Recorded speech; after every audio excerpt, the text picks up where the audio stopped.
नमस्कार, मैं हूं रमेश भट्ट। आप देख रहे हैं दंगल 5। देश के सबसे बड़े सूबे की सत्ता तक कौन पहुंच सकता है? प्रदेश की जनता किस दल के बारे में क्या राय रखती है? किस पार्टी की कौन सी नीतियां और नेता जीत का फैक्टर बन सकते हैं? इन तमाम राजनीतिक मुद्दों की पड़ताल के लिए आज हम आपको लिए चलते हैं रेल के सफर पर। पूर्वांचल के गोरखपुर से दिल्ली तक के सफर में क्या है जनता की राय, देखिए हमारी इस खास पेशकश दंगल एक्सप्रेस में। यूपी के चुनावी मिजाज को भांपने के लिए हम हैं इस वक्त गोरखपुर में। पूर्वांचल के इस हिस्से से ट्रेन के जरिए हम दिल्ली की ओर सफर करेंगे और इस समूचे सफर के दौरान जानने की कोशिश करेंगे कि उत्तर प्रदेश के मतदाता के दिल में आखिर इस वक्त क्या चल रहा है। गोरखपुर, जिसे पूर्वी यूपी में सियासी तौर पर संवेदनशील इलाकों में से एक माना जाता है, इसी गोरखपुर में शुरू होती है हमारी चुनावी पड़ताल। गोरखधाम एक्सप्रेस प्लेटफॉर्म नंबर 2 पर आ चुकी है और इसी ट्रेन में हम अब सवार होते हैं। इस ट्रेन के हर हिस्से में हम जाएंगे और जानने की कोशिश करेंगे कि दरअसल यूपी के मतदाता के दिल में क्या है।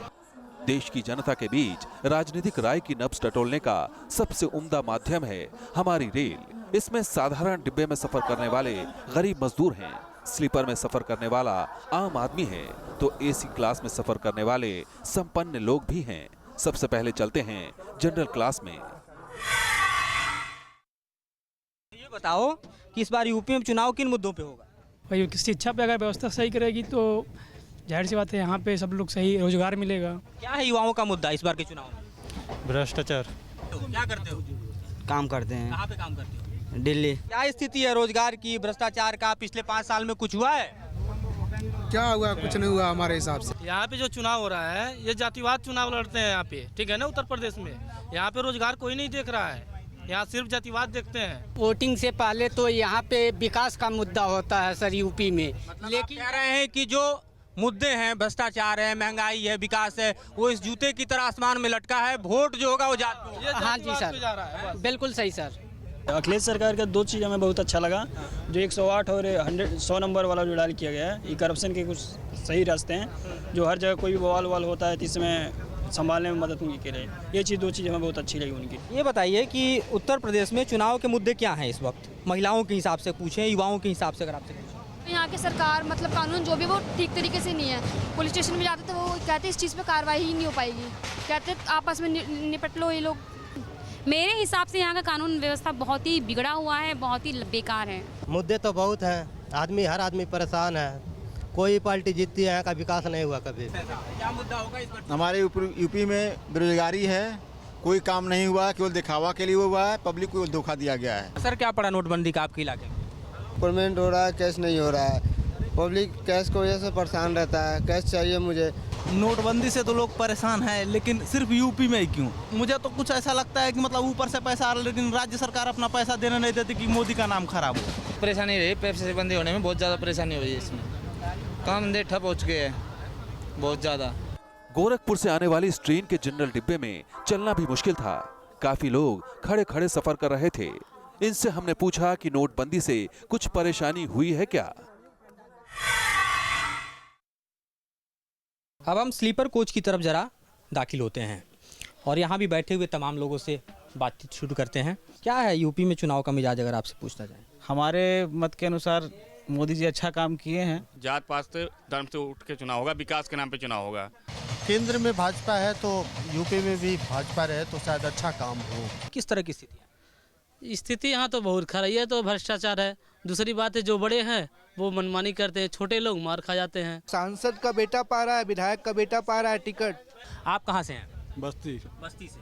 तो जरा ये मुझे बताइए कि बस्ती में यूपी के चुनाव को लेकर क्या स्थितियाँ हैं?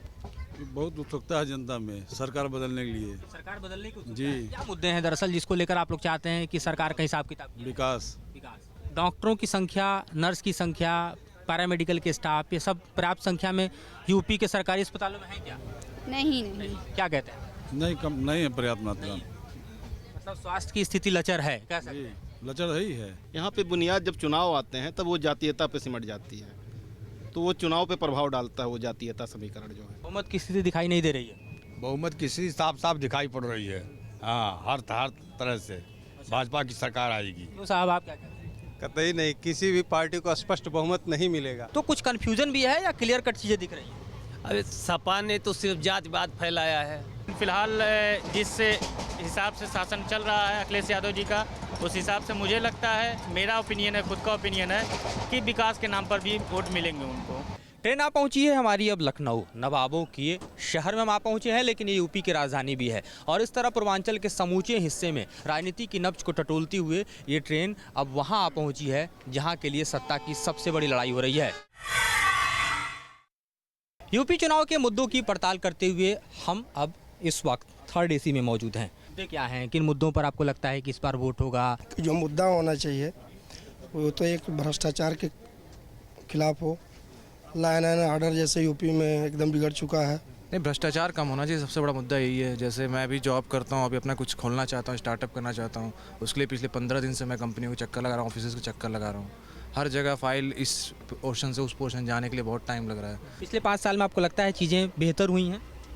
इंफ्रास्ट्रक्चर कुछ बेहतर हुआ है पहले से। लॉ एंड ऑर्डर की क्या स्थिति? पहले हम लोग देखते थे बिजली नहीं रहती थी गाँव में, बिजली अब गाँव में कम से कम 16-18 घंटा, शहरों में भी नहीं रहती थी पहले तो। बड़े शहर लॉ एंड ऑर्डर तो पहले से अच्छा नहीं है, जैसे था वैसे ही चल रहा है, लेकिन इंफ्रास्ट्रक्चर में अच्छा है। कुछ भी ठीक नहीं है। जिस दिन यूपी से दिल्ली जाने वाली ट्रेन में आराम से टिकट मिलने लगेगी ना, उस दिन यूपी तरक्की पे होगा। अगर यूपी में सब कुछ डेवलपमेंट होता तो हमें भाग के दिल्ली और मुंबई जाने की ज़रूरत नहीं होती। Akhilesh is doing all the things good, तो मैं इंस्पायर्ड हूँ अखिलेश से। मैं पूरे अखिलेश सरकार की बात नहीं करता हूँ। अखिलेश के जो नियम और कानून बनाए गए हैं वो अगर पूरे फुलफिल होते हैं ग्राउंड पे तो वो बेस्ट है। महिलाओं के सवाल क्या हैं? बस महंगाई कम करें और क्या। वोट क्या इस बार भी विकास पे होगा या जातिवाद पे होगा? अक्सर जातिवाद पे होता है। इस बार भी वही स्थिति रहेगी? होता है, आज तक होता ही आया है। और इस तरह हमारा अब ये सफ़र यहीं समाप्त हो चुका है। हम अब अपने गंतव्य को पहुंच चुके हैं। वीडियो पवन तिवारी के साथ मधुरेंद्र कुमार, न्यूज़ नेशन, दिल्ली। अब चलते हैं गोवा। गोवा में 4 फरवरी को वोटिंग है। प्रचार के चंद दिन बचे हैं। सभी दल अपनी चुनावी एजेंडा साफ कर चुके हैं। इसके बाद गोवा के लोग क्या सोचते हैं, इस बार गोवा में चुनाव के मुद्दे कौन से हैं, हमारे सहयोगी सुभाष शिर्के ने मुंबई से गोवा के सफर में लोगों से बात की।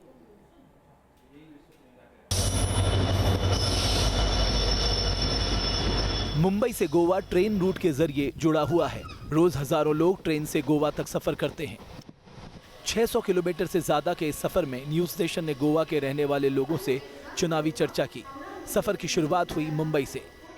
गोवा में मतदाताओं का क्या रुख है, उनके लिए चुनावी क्या अहम मुद्दे हैं, ये जानने के लिए हमने ट्रेन यात्रा तय की है।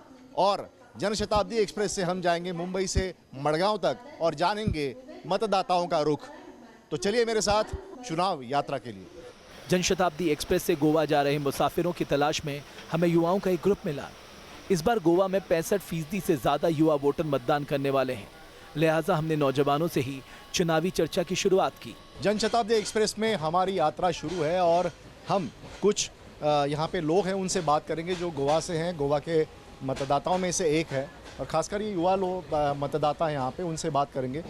गोवा के युवाओं की सोच क्या है, ये बताने से पहले साफ कर दे कि इन युवाओं से बातचीत में 5 बड़े मुद्दे सामने आए जो युवाओं के मुताबिक चुनाव के लिए ज्वलंत मुद्दे हैं। इनमें शिक्षा, रोजगार, खेल, स्वास्थ्य और पर्यटन चुनाव से जुड़े मुद्दे हैं जिनसे जुड़ी समस्याएं और मांग युवाओं की सोच को प्रभावित करती हैं। सबसे पहले सुनिए शिक्षा के क्षेत्र में क्या है युवाओं की उम्मीद। हमें बताइए कि आपकी नज़र में गोवा में चुनाव में कौन से मुद्दे अहम हैं? यूनिवर्सिटी एजुकेशन रिलेटेड जो प्रॉब्लम्स है उस पर कुछ भी ऐसा फोकस नहीं है, so we are not included in that. Student centrics issue है। एजुकेशनल रिफॉर्म अभी तक गोवा में नहीं आया है। करिकुलम अपग्रेडेड नहीं है। 12वीं का करिकुलम अपग्रेडेड नहीं है। कॉलेज का करिकुलम अपग्रेडेड नहीं है। यूनिवर्सिटी एक ही यूनिवर्सिटी है, उसमें 57 कॉलेजेस है, लेकिन उसमें हाइजीन का इश्यूज है, क्वालिटी ऑफ एजुकेशन का इशू है। गोवा सबसे ज़्यादा लिटरेट है, लेकिन हायर एजुकेशन के बारे में, महिलाओं के हायर एजुकेशन के बारे में क्या सिचुएशन है? गोवा में बहुत सारी ऐसी महिलाएं हैं जो पढ़ती है लेकिन उनकी ग्रेजुएशन कंप्लीट होने के बाद उनको जितनी सूटेबल जॉब मिलनी चाहिए वो नहीं मिलती है। उसके कारण बहुत सी ग्रेजुएटेड महिलाएं घर पे बैठी रहती है, तो उनको जितने एजुकेशन के लिए प्रमोट करते हैं कि पढ़ना चाहिए महिलाओं ने, तो उनके लिए मतलब अपॉर्चुनिटीज़ भी देनी चाहिए जॉब के लिए। हायर एजुकेशन हम किस तरह से इनकरेज कर सकते हैं, और स्पेशली पोस्ट ग्रेजुएशन कोर्सेज। आज तक गोवा में सोशल वेलफेयर की सिर्फ BSW है, उसमें पोस्ट ग्रेजुएशन नहीं है। 2 साल पहले तो सिर्फ डिप्लोमा इन सोशल वर्क था।